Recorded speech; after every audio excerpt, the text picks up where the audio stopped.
நெடுமாச கர்ப்பிணியா இருக்காங்க. அவங்க வந்து அந்த வெயில்ல வந்து நடந்து போறது வந்து கண்டிப்பா அட்வைசபிள் கிடையாது. ஏன்னா, உங்களோட உடம்பு வந்து டோட்டலா இப்ப வேற மாரி ஹார்ட் ரேட்ல இருக்கும். வேற மாரி பிரீத்திங் ரேட்ல இருக்கும். நார்மலா இயல்பா வந்து 70லேருந்து 100 தான் ஹார்ட் ரேட்னா, பிரெக்னன்சி அப்ப 130, 140ன்னு இருக்கும். அப்ப அந்த வெயில்ல போகும்போது டக்குன்னு மெட்டபாலிசமே மாறும். அதனால வந்து நீங்களும் வந்து கொஞ்சம் கேர்ஃபுல்லா வந்து கண்டிப்பா ஆனா வந்து இந்த குளிர்பானங்கள் பக்கம் போறது, இந்த மாரி எனர்ஜி ட்ரிங்க்ஸ்ன்னு சொல்லி விக்கிற பக்கம் போறது, பேக்டு ட்ரிங்க்ஸ் குடிக்க போறது, இதெல்லாம் வந்து தயவு செஞ்சு வந்து பண்ணாதீங்க. ஆல்கோஹால் குடிக்கிறேன், சில்லுன்னு பியர் ஒண்ணு சாப்பிடுறேன் அப்படின்ட்டு சில யங்ஸ்டர்ஸ்லாம் கிளம்புனீங்கன்னா ரொம்ப ரொம்ப தவறா போய் முடியும். ஏன்னா ஆல்கோஹால் வந்து உங்களுக்கு இன்னும் டீஹைட்ரேட் ஆகும். எக்ஸாம்பிள் வந்து பார்த்தீங்கன்னா, ரோட்ல போகும்போது பார்க்குற ஒரு பொண்ணு வந்து பார்த்தீங்கன்னா, கையிலேருந்து ஆரம்பிச்சு மூஞ்சி வரைக்கும் ஃபுல் கவரிங் ஓகேங்களா? ஏன் அப்படின்னு பார்த்தீங்கன்னா வந்து டேன் ஆயிடுவோம், கலர் போயிடும் அப்படின்னு என்ன ஏதுன்னு தெரியல. ஸோ ரொம்ப டைட் ஸ்டாக்கிங் கையில, டைட் ஸ்டாக்கிங் லெக்ல எல்லாம் டோட்டலா ஃபுல் பாடிய வந்து கவர்டு. இது வந்து நல்லதில்ல. ஓஹெச் நேயர்களுக்கு வணக்கம். நுரையீரல் சிறப்பு மருத்துவர் டாக்டர் சபரி நம்மோட இருக்காரு. அவர்கிட்ட நிறைய விஷயங்கள் பேச போறோம். குறிப்பாக இந்த ஹீட் ஸ்ட்ரோக் வட மாநிலங்கள்ல இந்த பாதிப்பால உயிரிழந்தவங்களுடைய எண்ணிக்கை அதிகமா இருக்கு. தமிழகத்திலயும் அந்த பாதிப்பு அதிகமா ஆரம்பிச்சிருக்கு. இன்னைக்கு கூட ஒரு உயிரிழப்பை தமிழகத்துல சந்திச்சிருக்கோம். 12வது படிக்கக்கூடிய மாணவன். இது தொடர்பான ஒரு அவேர்னஸ் வீடியோவா தான் இது இருக்க போகுது. பேசலாம். வணக்கம் சார். வணக்கம் மேடம். வணக்கம் எப்படி மேடம். இருக்கீங்க நல்லா சார்? இருக்கேன் மேடம். நான் முன்னாடியே சொன்ன மாதிரி இந்த ஹீட் ஸ்ட்ரோக்கு வெயில் வந்து வட மாநிலங்கள்ல ரொம்ப அதிகபட்சமான டிகிரிஸ்ல இருக்கு. அங்க உயிரிழப்புகளை தாண்டி இருக்கு. தமிழகத்திலுமே இதன் உயிரிழப்புகள் ஆரம்பிச்சிருக்கு. முதல்ல ஒரு வடமாநில தொழிலாளி உயிரிழந்தாரு. இப்போ இன்றைக்கு காலையில ஒரு 12வது படிக்கக்கூடிய மாணவன் வெயில்ல போயிட்டு தன்னுடைய சக மாணவன் உயிரிழந்த அந்த மாணவனை பார்க்க போய் அவர் அங்கேயே மயங்கி விழுந்து உயிரிழந்திருக்காரு. அதுக்கு காரணமா டாக்டர் சொன்னது வந்து அவருக்கு வியர்வை நாளங்கள் வெளியில வர்றதுக்கான அந்த நாளங்கள் வந்து சரியா இல்லை அப்படின்னு சொல்லியிருக்காங்க.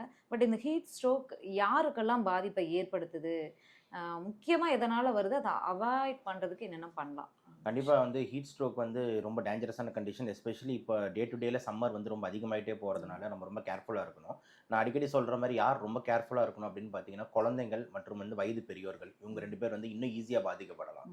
குழந்தைங்கன்றது ஏன் அப்படி சொல்றோம்னா வந்து நம்ம பாடியோட டெம்பரேச்சரை வந்து கண்ட்ரோல் பண்றது நம்ம பிரெயின்ல இருக்கிற ஹைப்போதலாமஸ்ன்ற ஒரு இடம். அதுதான் வந்து பேசல் தெர்மோஸ்டாட்ன்னு சொல்லுவாங்க. அப்படின்னா என்னன்னா நம்ம டெம்பரேச்சர் குரு. நம்ம பாடியோட டெம்பரேச்சர் வந்து அந்த 37 டிகிரிலேருந்து 38 டிகிரிக்குள்ள தான் வச்சுக்கிறது தான் அதோட வேலை. ஆனா இந்த அதிக வெயில்ல போகும்போது அந்த பேசல் தெர்மோஸ்டாட் வேலை செய்யறது வந்து கொஞ்சம் செயலிழக்குது. அப்ப டெம்பரேச்சர் வந்து இன்னும் இன்க்ரீஸ் ஆகுது நம்ம பாடியில. இதுதான் வந்துட்டு பார்த்தீங்கன்னா ஹீட் ஸ்ட்ரோக்குக்கு முக்கியமான காரணம். இது குழந்தைங்கள்ல வந்து ஏன் ரொம்ப காமன்னு சொல்றோம், நமக்கு ஜாக்கிரதையா இருக்கணும்னு சொல்றேன்னா, குழந்தைங்கள்ல வந்து பார்த்தீங்கன்னா வந்து அந்த பேசல் தெர்மோஸ்டாட் ப்ராப்பரா டெவலப் ஆயிருக்காது. நம்ம அடல்ட் மாரி. ஏன்னா குழந்தைங்க அப்பதான் மூளை வளர்ச்சி ஏற்பட்டு போயிட்டு இருக்கு அப்படின்னும் போது, ஸோ அந்த ஹீட் வந்து நம்மளுக்கு வந்து குழந்தைங்களுக்கு படும்போது அந்த பேசல் தெர்மோஸ்டாட் செயலிழக்குது.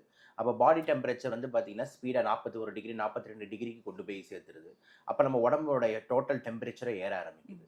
அப்படி ஏற ஆரம்பிக்கும் போது ஒரு ஒரு உறுப்பா செயலிழக்குது. இப்போ example permanent brain damage, permanent liver damage, permanent kidney damage, திடீர்னு கார்டியாக் அரெஸ்ட், இந்த மாதிரி போயிட்டு உயிரிழப்பு வந்து ஏற்படுது. இதான் வந்துட்டு ஹீட் ஸ்ட்ரோக். சமீபத்தில் ஷாருக் கான் சார் கூட ஷூட்டிங்கில் வந்துட்டு ரொம்ப ஒரு எக்ஸாஷன் ஹீட்னால அப்படின்னு சொல்லிட்டு அட்மிட் ஆயிருந்தாரு. ஸோ நிறைய இது வந்து இந்த சம்மர் வேவ்ல நம்ம பார்த்துக்கிட்டு இருக்கோம். ஸோ குழந்தைங்க ரொம்ப கண்டிப்பாக கேர்ஃபுல்லாக இருக்கணும். அதே மாதிரி வயது முதியோர்கள் வயதாகும் போதும் பார்த்தீங்கன்னா வந்து உங்களுக்கு அந்த பேசல் தெர்மோஸ்டாட் வந்து ஏன்னா ஏஜ் ஆகுதுன்னும் போது பிரெயின் எல்லாமே இவ்வளோ வருஷம் வேலை செஞ்சு அது 60-70 வயசுக்கு மேலே கொஞ்சம் செயலிழக்குது. அப்போ அவங்களுக்கும் ஹீட் ஸ்ட்ரோக் வர்றதுக்கு வாய்ப்பு வந்து கொஞ்சம் ரொம்ப அதிகம்.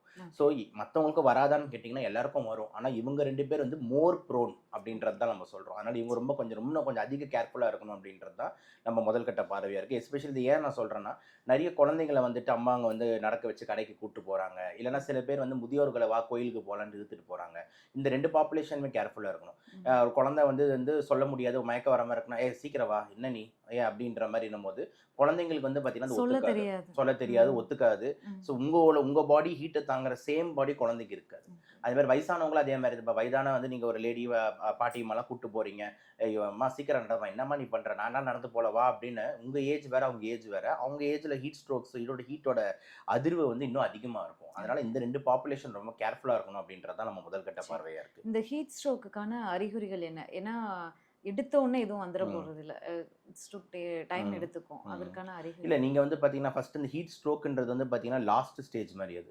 முதலே வந்து பார்த்தீங்கன்னா ஹீட் எக்ஸாஷன் ஒன்று இருக்குது, ஹீட் ஓகே. கிராம்ப்னு ஒன்று இருக்குது, ஹீட் சின்கோப்னு ஒன்று இருக்குது, அப்புறம் தான் ஹீட் ஸ்ட்ரோக்கை பற்றியே பேசணும். ஓகே. ஹீட் கிராம்ப்ஸ்னா என்ன அப்படின்னா வந்து இந்த சூடுனால வந்து பார்த்தீங்கன்னா நம்ம உடம்புல வந்து அங்கங்கே தசை பிடிப்புகள் ஏற்படுறது, ம். அதுதான் ஹீட் கிராம்ப்ஸ்னு சொல்லுவாங்க. நீங்கள் வந்து ஓகே. நாள் ஃபுல்லாக வேலை செஞ்சுட்டு ஈவினிங் வந்து வீட்டில் உட்காந்தீங்கன்னா இப்போ ரொம்ப உடம்புலாம் இழுக்குதுடா எனக்கு முடியல அப்படின்றது ம். தான் ஹீட் கிராம்ப், தசை சோர்வுன்னு ஓகே. சொல்லுவோம். ஓகே. ஹீட் எக்ஸாஷன்ன்றது என்னன்னா வேர்வை ரொம்ப அதிகமாகுது அப்படின்னும் போது நம்மளோட எலக்ட்ரோலைட்ஸ்லாம் லாஸ் ஆகும், சோடியம் ம். இதெல்லாம் லாஸ் ஆகும்போது அப்போ வந்து ஹீட் எக்ஸாஷன் வந்து ஏற்படுது. அப்போ ம். வந்து எல்லார் மேலே எரிஞ்சு விழுறது, அதே மாதிரி டென்ஷன் ஆகுறது, சும்மா வந்து ஏதாவது பாசமாக பேசினோட கத்துறது, ம். இந்த மாதிரி வந்து ரொம்ப வெறுத்து போன ஒரு ஃபீலிங் வந்து வர்றது ஹீட் எக்ஸாஷன். ம். ஹீட் சின்கோப்ன்றது என்னன்னா மூளைக்கு போகிற பிளட் சப்ளை இந்த சூடுனால வந்துட்டு குறையறதுனால சின்கோப்ன்றது ஒரு டிரான்சியண்டா மயக்கம் வர்றது, அது heat syncope. Okay. Heat stroke வர்றது நம்ம எப்படி அறிகுறி நம்ம வருவோம்னு கண்டுபிடிக்கலாம் அப்படின்னு பார்த்தீங்கன்னா, உங்களுக்கு ஆல்ரெடி இந்த ஹீட் கிராம்ப்ஸ் அதிகமாக இருக்கு, ம். இந்த மாதிரி எரிஞ்சு எரிஞ்சு வேறீங்க, இந்த மாதிரிலாம் இருந்தால் ஆல்ரெடி உங்கள் பாடி கொஞ்சம் கொதி நிலையில இருக்குன்னு அர்த்தம். ம். ஓகேங்களா, சிம்பிள்.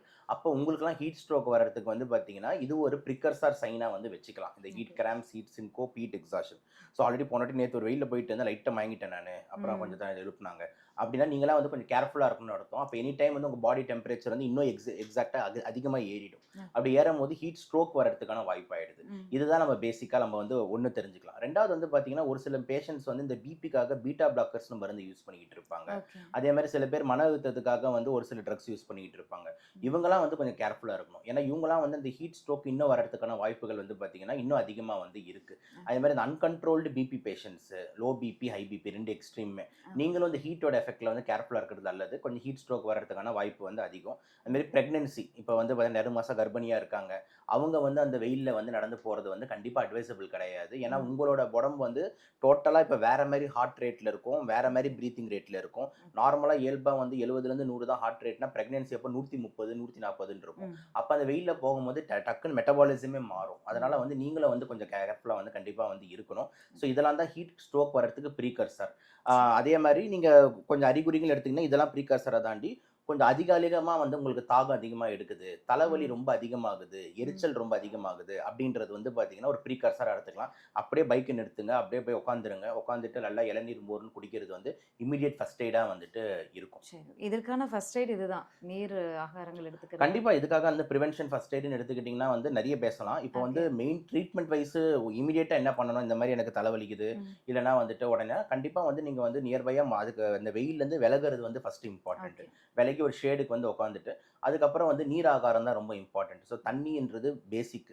தண்ணியை தாண்டி சில பேர் வந்து பார்த்தீங்கன்னா இந்த குளிர்பானங்கள்லாம் குடிக்கிறாங்க, ஓகேங்களா, அதெல்லாம் அவாய்ட் பண்ணிடுங்க. ம். இந்த கேஸ் கலர் கலரா இந்த மாதிரிலாம் விற்பாங்க, சோடா குடான்ட்டு அதெல்லாம் எதுவுமே போகாம ம். நேச்சுரலாக கிடைக்கிற இப்போ எக்ஸாம்பிள் இளநீர் வந்து பார்த்தீங்கன்னா ரிச் வித் சோடியம் பொட்டாசியம். ம். அதே மாதிரி மோர் வந்து பார்த்தீங்கன்னா நல்ல ரிச் எலக்ட்ரோலைட், சோடியம் ம். பொட்டாசியம் ஈஸ்ட் எல்லாமே இதில் வந்து நல்ல ம். பாக்டீரியா எல்லாமே கலந்தது தான் மோர். ம். இதை மாதிரி இதுதான் நம்ம வந்து உட்கொள்ளணுமே தவிர இல்லைன்னா ஃப்ரெஷ் ஜூஸஸ் கூட நீங்கள் குடிக்கலாம். ஆனால் வந்து இந்த குளிர்பானங்கள் பக்கம் போகிறது, இந்த மாதிரி எனர்ஜி ட்ரிங்க்ஸ்ன்னு சொல்லி விற்கிற பக்கம் போகிறது, பேக்டு ட்ரிங்க்ஸ் குடிக்க போகிறது, இதெல்லாம் வந்து தயவு செஞ்சு வந்து பண்ணாதீங்க. ஆல்கோஹால் குடிக்கிறேன், சில்லுன்னு பியர் ஒன்று சாப்பிட்றேன் அப்படின்ட்டு சில யங்ஸ்டர்ஸ்லாம் கிளம்புனீங்கன்னா ரொம்ப ரொம்ப தவறாக முடியும். ம். ஏன்னா ஆல்கோஹால் வந்து உங்களுக்கு இன்னும் டீஹைட்ரேட் ஆகும். ஓகே. ஓகேங்களா, நார்மல் தண்ணி ஆல்கோஹால் வந்து பியர் தானே சில்லுன்னு நல்லா போதே உள்ள நினச்சிங்கன்னா ஆல்கோஹால் உங்களை இன்னும் நீர் சக்தை குறவாக்கி உங்களுக்கு இன்னும் பிரச்சனை அதிகமாக்கும். ம். ஸோ இதெல்லாம் இமீடியட் ஃபர்ஸ்ட் எய்டாக வந்து நீங்கள் பண்ணலாம். அதை தாண்டி உங்களுக்கு கொஞ்சம் சரியாகலைன்னா இமீடியட்டாக பக்கத்தில் இருக்கிற மருத்துவமனைக்கு போகிறது ரொம்ப ரொம்ப நல்லது. Okay. They will start some drips and all okay. This. இப்போ வெயிலே வேலை செய்றவங்க, நீங்க உட்பட நிறைய டாக்டர்ஸோட அட்வைசஸ் என்ன இருக்குன்னா, வெயில் இந்த நேரத்துல இருந்து இந்த நேரத்துல வெளியில போகாம இருங்க அப்படிங்கிறது ஒரு அட்வைஸா இருக்கு. வெளியிலேயே வேலைக்கு போறவங்களால அதை அவாய்ட் பண்ண முடியாது. அப்படி வெயில்ல வேலை செய்றவங்களுக்கான ப்ரிகாஷனா என்ன வரும்? ஃபர்ஸ்ட் வந்து பார்த்தீங்கன்னா வெயிலில் நீங்கள் போய் தான் ஆகணும்னும் போது அம்ப்ரல்லாவோ இல்லைனா கேப்புன்றது ஒரு பேசிக் நீடாக வந்து இப்போ வந்து தேவைப்படும். ஏன்னா வந்து டேரெக்டாக ஹீட் வந்து இந்த ஹெட்டில் வந்து இறங்கி அந்த பேசல் தெர்மோஸ்டாட் டெம்பரேச்சரை ஏறாமல் இருக்கிறதுக்கு ஒரு ப்ரொடெக்ஷன் இம்பார்ட்டன்ட். ரெண்டாவது உங்கள் பாடி நல்லா ஸ்வெட் ஆகிறதுக்கான தேவையான க்ளோத்திங்ஸ் கரெக்டாக பண்ணுங்க. இப்போ எக்ஸாம்பிள் வந்து பார்த்தீங்கன்னா ரோட்டில் போகும்போது பார்க்குற ஒரு பொண்ணு வந்து பார்த்தீங்கன்னா கையிலேருந்து ஆரம்பிச்சு மூஞ்சி வரைக்கும் ஃபுல் கவரிங், ஓகேங்களா. ஏன் அப்படின்னு பார்த்தீங்கன்னா வந்து டேன் ஆகிடுவோம், கலர் போயிடும் அப்படின்னு என்ன எதுன்னு தெரியல. ஸோ ரொம்ப டைட் ஸ்டாக்கிங் கையில், டைட் ஸ்டாக்கிங் லெக்கில் எல்லாம் டோட்டலாக ஃபுல் பாடியை வந்து கவர்டு. இது வந்து நல்லது இல்லை, ஓகேங்களா. ஸோ ஏன் அப்படின்னு பார்த்தீங்கன்னா உங்களுக்கு வென்டிலேட் ஆகணும் பாடி. அதே மாதிரி இப்போ நான் போட்டிருக்க சட்டை மாதிரி நீங்கள் போடக்கூடாது. எக்ஸாம்பிள் வந்து இது பிளாக் கலர் ஷர்ட்.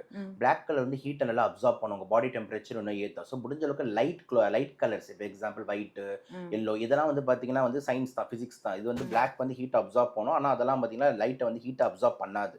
ஸோ அப்படின்னும் போது அது இன்னும் பெட்டராக இருக்கும். இருக்கும். ஸோ லூஸ் ஃபிட்டிங் க்ளோத்ஸ் ரொம்ப ரொம்ப இம்பார்ட்டன்ட்டு. முடிஞ்ச அளவுக்கு வந்து காட்டன் க்ளோத்ஸ் ரொம்ப இம்பார்ட்டன்ட். இப்போ வந்து ஜீனு, பாலிஸ்டர், நைலான் இப்படி போடாமல் வந்துட்டு cotton clothes, loose fitting clothes, light colour clothes, head protection இதெல்லாம் வந்து பார்த்தீங்கன்னா வேலை செய்கிறவங்க பண்ணாங்கன்னா கொஞ்சம் வந்து கம்மி. அப்புறம் அதே மாதிரி வந்து அவங்க வந்து அவங்களோட பாடியோட ஹைட்ரேஷன் ஸ்டேட்டஸை அப்பப்போ மெயின்டைன் பண்ணிக்கணும். எக்ஸாம்பிள் 1 மணி நேரத்துக்கு ஒரு வாட்டி நான் ஒரு 1/2 லிட்டர் தண்ணி குடிச்சுனே இருப்பேன். தாகம் உங்களுக்கு தானாகவே எடுக்கும், அதில் மாற்று கருத்தே இல்லை. ஸோ நீங்கள் எப்பப்பெல்லாம் தாகம் எடுக்குதோ நீங்கள் தாராளமாக தண்ணி குடிச்சிட்டே இருக்கலாம். தாகம் எடுக்கலைன்னா கூட குடிங்கன்றேன் நான். ஓகேங்களா? ஸோ அதே மாதிரி வந்து நீங்கள் ஸ்விக்கி டிரைவர்ஸ் இருக்காங்க, ஜொமேட்டோ டிரைவர்ஸ் இருக்காங்க, இவங்களாம் வெயிலில் போய் டெலிவரி பண்ணிக்கிட்டு இருக்காங்க, பார்க்கவே கஷ்டமாக இருக்கும். ஸோ இவங்கள மாதிரி ஆளுங்க வந்து பார்த்தீங்கன்னா வெயிலே தான் அவங்க வேலை சுற்றிட்டே தான் இருக்கணும். இப்போ எக்ஸாம்பிள் நம்மளாம் இங்கேருந்து ஒரு ஹாஸ்பிட்டல் போகிற வரைக்கும் தான், அப்புறம் ஓகே உள்ளே இருந்துருவோம். இவங்க ஃபுல்லாக இருக்கும் போது கண்டிப்பாக உங்களோட பேக்கில் வந்து பார்த்தீங்கன்னா வந்து எலக்ட்ரோலைட்ஸ் கலந்த ஒரு தண்ணி. இப்போ எக்ஸாம்பிள் வீட்டில் நீங்களே தண்ணியில் வந்து கொஞ்சம் உப்பு, அதே மாதிரி வந்துட்டு கொஞ்சம் குளுக்கோஸ் இதெல்லாம் போட்டு நீங்களே அதில் இது பண்ணி ஒரு எலக்ட்ரோலைட் தண்ணி பண்ணலாம். இல்லைன்னா டெய்லி வர இளநீர் அண்ணா கிட்ட சொல்லி அவருக்கு வியாபாரம் போன மாதிரி இருக்கும், இளநீர் வந்து ஒன்று பிடிச்சி வச்சுக்கலாம். ஸோ இளநீர் ப்ளஸ் தண்ணியை கலந்து கூட வச்சுக்கலாம். ஸோ இந்த மாதிரிலாம் நீங்கள் வச்சுக்கிட்டிங்கன்னா ஒரு ½ அன் ஹவர் கொஞ்சம் அதை ரீஹைட்ரேட் பண்ணிக்கிட்டே இருங்க உங்கள் பாடி. இப்போ எக்ஸாம்பிள் ஒரு கிரிக்கெட் ஆடுறவங்க, ஃபுட்பால் ஆடுறவங்களாம் பார்ப்பீங்க, எப்பவுமே அந்த பவுண்டரி லைனில் ஒருத்தவங்க வந்து குடிச்சினே இருப்பாங்க. ஏன்னா உடம்பு உடனே இந்த மசில் கிராம்ஸ் ஆகக்கூடாது, இந்த மாதிரி டீஹைட்ரேஷன் போகக்கூடாதுன்றது தான். ஸோ இந்த டீஹைட்ரேஷன் வராமல் இருக்கிறதுக்கு நீங்கள் ரீஹைட்ரேஷன் தான் பண்ணியாகணும். ஸோ இதை தாண்டி நம்மக்கிட்ட வேறு ஆப்ஷன்ஸ் வந்து இல்லை அப்படின்றது தான் நிதர்சனமான உண்மையாக இருக்குது. ஓகே. இப்போ இந்த ஹீட் ஸ்ட்ரோக் ஒரு நபர் அந்த வட மாநிலத்தில் சேர்ந்த ஒருத்தருக்கு வந்துச்சு. திடீர்னு ஒருத்தருக்கு ஹீட் ஸ்ட்ரோக் வந்திருக்கு. அதை எப்படி நம்ம தெரிஞ்சுக்கிறது? அதற்கான ஃபர்ஸ்ட் எய்டாக என்ன பண்ணணும்? ஃபர்ஸ்ட் வந்து மயங்கிடுவாங்க மேடம். ஓகேங்களா? முதல்ல வந்து இப்போ நீங்கள் நான் உட்காந்து பேசிக்கிட்டு இருக்கேன், இப்போ நடுவிலே பேசிக்கிட்டு இருக்கோம், திடீர்னு மயங்கிடுவாங்கன்னும் போது என்னடா ஆச்சு நம்ம ஆல்டராக இருப்போம். நிறைய டைம் வந்து ஹார்ட் அட்டாக்னாலும் நினச்சிருப்போம். ஆனால் வந்து பார்த்தீங்கன்னா நிறைய டைமில் பார்த்தீங்கன்னா ஹார்ட் அட்டாக்காக இருக்காது, ஹீட் ஸ்ட்ரோக்காக இருக்கும். ஓகேங்களா? ஏன்னா எஸ்பெஷலி வெயில்னால இப்போ ஒரு சின்ன குழந்தைங்கலாம் ஹார்ட் அட்டாக் வர்றது வந்து பார்த்தீங்கன்னா சான்ஸே இல்லை. ஓகேங்களா? அதாவது ரொம்ப ரேர்னு வச்சுக்கலாம். ஏன்னா அங்கங்கே நடக்குது, இப்போ அதுவும் ஆச்சரியமாக இருக்குது. ஸோ வந்து பார்த்தீங்கன்னா கொஞ்சம் ரொம்ப ரேர்னு வச்சுக்கலாம். இந்த சூடில் வந்து ஹீட் ஸ்ட்ரோக் ஆங்கிளில் தான் நம்ம யோசிக்கணும். அப்படின்னும் போது நீங்கள் அந்த இடத்துல முதல் உதவியாக வந்து ஏதாவது பண்ணுறேன்னு சொல்லிட்டு தயவு செஞ்சு பேஷண்ட் இன்னும் மோசமாக்கி விட்டுறாதீங்க. அதுதான் ரொம்ப இம்பார்ட்டன்ட். என்ன பண்ணக்கூடாதுன்னு தெரியணும். முடிஞ்ச அளவுக்கு வந்து பேஷண்ட்டுக்கு அப்போ உட்காந்துட்டு சோடாவை எடுத்து வாயில் ஊத்துறா அப்படின்ட்டு ஒரு கும்பல் கிளம்புவோம். அதுக்கப்புறம் வந்துட்டு ஏதாவது வந்துட்டு வாயில் வச்சு எதாவது பண்ணுறேன்னு பண்ணலாம். இதெல்லாம் எதுவுமே பண்ணாதீங்க, எல்லாம் ஆஸ்பிரேட் ஆகி லங்ஸுக்கு போயிடும். ஸோ அதனால் வந்துட்டு நீங்கள் வந்து என்ன பண்ண முடியும்னா இமீடியட்டாக ஆம்புலன்ஸுக்கு ஃபோன் அடிக்கிறது வந்து ரொம்ப ரொம்ப சிம்பிள் ஸ்டெப்பு. அதுக்கப்புறம் வந்து நீங்கள் உங்கள் சைட்லேருந்து ஜஸ்ட் இந்த இடத்துல இந்த கழுத்துக்கு பக்கத்தில் இருக்க பல்ஸை செக் பண்ணலாம். பல்ஸ் இருக்குது அப்படின்ற மாதிரி இருந்ததுன்னா வந்து ரொம்ப ரொம்ப நல்லது. சப்போஸ் பல்ஸ் இல்லை அப்படின்ற மாதிரி இருந்ததுன்னா அந்த ஆம்புலன்ஸ் வர வரைக்கும் நீங்கள் வந்து முதல் உதவியாக சொல்லிட்டு இந்த நெஞ்சு அழுத்துற சிபிஆர்ன்றதை வந்து நம்ம வந்து பண்ணிக்கலாம். அதோட வீடியோஸ் கூட வந்து நம்ம வந்து அப்புறம் கூட நம்ம வந்து நம்ம ஆடியன்ஸ்க்கு காமிக்கலாம். ஸோ இதுதான் நம்ம முதல் உதவியாக பண்ண முடியும். மற்றபடி ஆம்புலன்ஸ் வந்ததுக்கப்புறம் they will shift to the hospital. அந்த ஹாஸ்பிட்டலில் போய் அவங்க மேனேஜ் பண்ணுவாங்க. இதுதான் வந்துட்டு இது. அந்த இடத்துல நம்ம வந்து பாடி டெம்பரேச்சர் சூடாக இருந்ததுன்னா இன்னொரு விஷயம் என்ன பண்ணலாம் அப்படின்னா இந்த நம்மளோட துணியை வந்து நல்லா இந்த ஈரத்தில் நினச்சி உள்ள தண்ணியை ஊற்றிட்டு நல்லா அந்த உடம்பு ஃபுல்லாக வைக்கலாம். ஸோ தட் எக்ஸ்டர்னல் கூலிங் வந்து கொஞ்சம் நடக்கும். இது வந்து ஒன்று வந்து நம்ம ஃபர்ஸ்ட் எய்டாக வந்து பண்ணலாம். ஸோ என்னடா கொதிக்குது உடம்பு அப்படின்னு சொல்லிட்டு இமீடியட்டாக ஒரு ஐஸ் வாட்டரை வாங்கி